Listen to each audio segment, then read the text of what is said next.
Ever get that feeling like you're right there, almost understanding something really deep, about how life works? Oh, absolutely. That sense that the big picture is just slightly fuzzy, just out of reach. Exactly.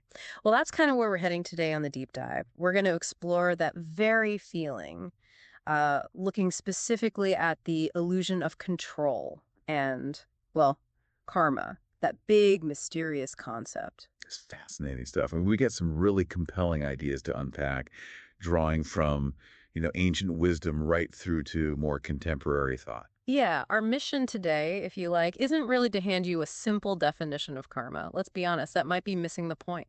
Right. It's more about digging into why getting a handle on it might be, well, trickier than we often think. Yeah. It's about appreciating the complexity, maybe. Spot on. We're hoping this gives you a fresher perspective, especially if you're curious about those deeper workings of life and our place in it all. And we'll be drawing on insights from a piece called The Illusion of Control.pdf.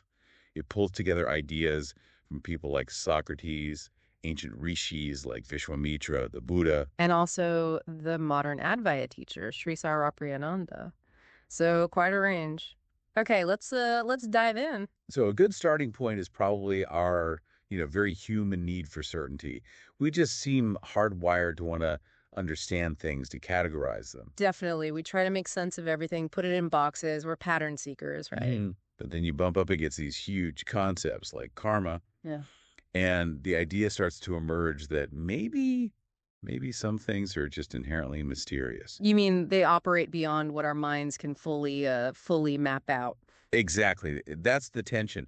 Our desire to know versus the possibility that some things are, well, fundamentally unknowable, at least to us in our current state. It really makes you think of that Socrates quote, doesn't it? About people not knowing that they don't know. Precisely.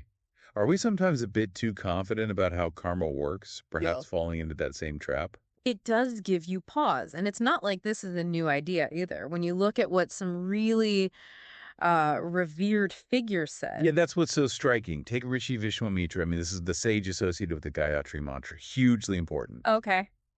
And his take on karma wasn't some complex breakdown. It was basically no humans can understand how it works. Full stop. That's pretty direct. Just nope, beyond us. Right. Sets a boundary. Yeah. And then you have Siddhartha Gautama, the Buddha himself. Mm-hmm. He talked about karma vishaya, the whole domain of karma, Mm-hmm. and described it as so unimaginably vast, unthinkable, Yeah. inexorable. Inexorable. So like unstoppable, unavoidable, but also beyond thought. Kind of puts our everyday assumptions in perspective, doesn't it? Yeah. These aren't dismissals of karma, Yeah. It's more like an acknowledgement of its sheer depth. So they're saying it's real, it's powerful, but trying to fully grasp its mechanics might be futile. Or at least beyond the limits of our normal human intellect, which, leads to the question, how do we approach it then? Right. If the masters say it's unthinkable, what are we supposed to do? And I think this is where analogies become so helpful. That movie analogy from Sri Sarapriyananda really clicked for me. Oh, it's brilliant, isn't it? Yeah. So simple, yet effective. Imagine a child, yeah, brought into a dark movie theater, but the film's already started. Okay. And it's intense. Maybe it's Al Pacino driving fast. Maybe it's some heavy emotional scene like in Sophie's Choice. It's just this rush of images, sounds, feelings. Total sensory overload, sadness, maybe, tension, flashes of action, but no context. The kids just hit with this wave of emotion. Exactly. They're feeling it all, but they have absolutely zero clue about the plot, who the characters are, why any of this is happening. They can't see the narrative thread. Ah, I see where this is going. So we're like that child in the movie of life. That's the analogy. We're caught up in our own immediate experiences, that torrent of emotions, as the text puts it. It makes it incredibly hard to see the bigger patterns, the connections, the why behind things that karma points to. We're just reacting to the scene right in front of us without seeing the whole film reel. Pretty much. Yeah. Like we only get these tiny little snippets. And then Sarpriyananda takes it further. What happens when the movie ends? The screen goes blank. Right. Blank. And he calls it the white canvas. Okay, the white canvas, what does that represent? Well, in Advaita Vedanta, that philosophy, it's like the underlying reality, the unmanifested, unchanging, all-pervading consciousness. It's the screen behind the movie. The fundamental background against which all the action, all the drama plays out. Spot on. And it's fascinating because the Buddha, in a different context, the Vakagoda Sutra, sort of points to something similar, doesn't he? Hmm. Saying ultimate reality is beyond our usual ways of defining things. So different paths, but both hinting that there's this fundamental reality that our concepts can't quite capture. Yeah, like our mental tools just aren't designed for that ultimate level, Yeah. which brings us nicely to that other analogy, the bubble one, Hmm. that really shifts the focus to our individual sense of self. Right, the bubble analogy. How does that work? It asks us to picture our existence, our individual lives, as these well, tiny, indistinguishable energy signatures, like fleeting bubbles Bubbles on what? on the surface of this vast ocean of consciousness we were just talking about. Okay, so picture the ocean Yeah, and these little bubbles just appearing. exactly. They pop up, they exist for a moment, maybe shimmer a bit, look distinct, Uh-huh. and then pop. They just merge right back into the water. Their individual form is gone, completely dissolved back into the whole, And the ocean just keeps making more bubbles. effortlessly, Yeah. constantly. And this view really highlights how temporary our individual forms and experiences are, our sense of being a separate me. Which then makes you ask some pretty big questions about like what we're doing with our lives, especially our spiritual efforts. That's the core question it raises, isn't it? If we're just these temporary bubbles, what about our relentless pursuit of spiritual achievements?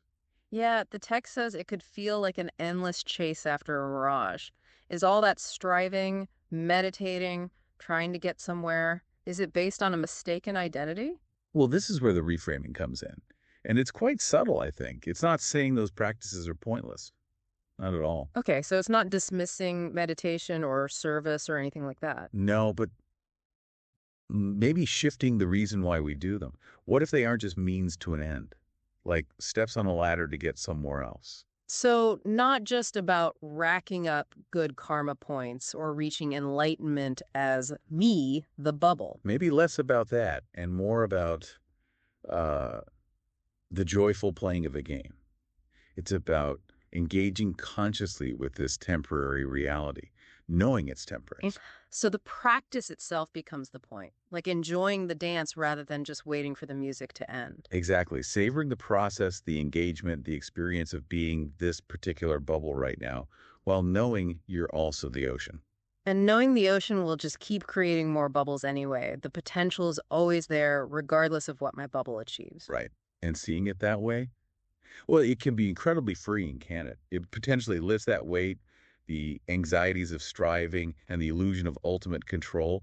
Because if I'm just a temporary expression, maybe I don't need to micromanage everything or worry constantly about my individual fate. Precisely, the pressure lessens. You can relax into the unfolding. You can, as the text says so nicely, savor the present moment within the grand, mysterious play of existence. Finding meaning in the flow, even without the full script. Yeah. So if we try and pull this together, it seems like our minds are built to seek control, Mm. to understand. Right.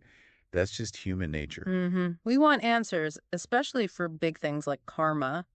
But maybe its true nature, like the nature of reality itself, is fundamentally mysterious, Hmm. profoundly deep, perhaps ultimately unknowable in the way we usually mean know. And sages from different times and places have kind of hinted at this, haven't they? Using these analogies, the movie, the bubble, to help us see our own limited viewpoint. Yeah, they're pointers, ways to grasp our place within this huge, dynamic So. something.